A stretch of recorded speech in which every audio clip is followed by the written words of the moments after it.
Welcome to the operation video for the differential scanning calorimeter. When starting one of your experiments, first you want to put in the sample name so that you know what you're working with.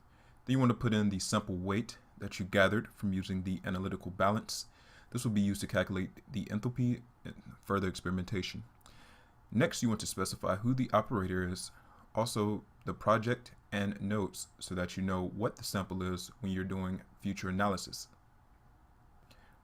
Finally, you want to specify the file path so that you know where the file is saved and so that you do not overwrite data from before.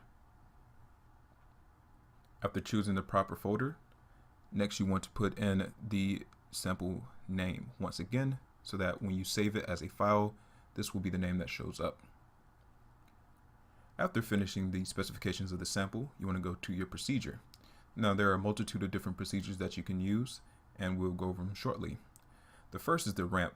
You can either start at room temperature or you can start at another temperature so that you can capture the glass transition temperature.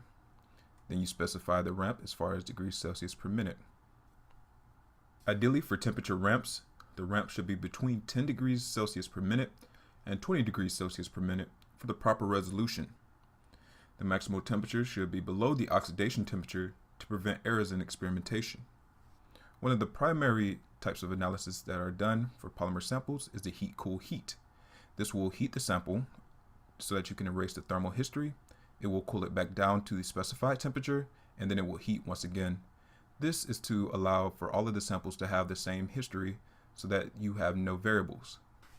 When doing the heat-cool heat experimental procedure, you follow the same experimental procedure as that of the ramp.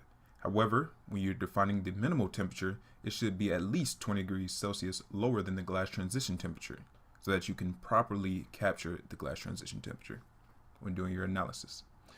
Finally, you have an isothermal type of analysis in which you will hold a temperature for a specified amount of time to see if the sample oxidizes. After choosing what you will be doing as far as experiment, you can press play and continue.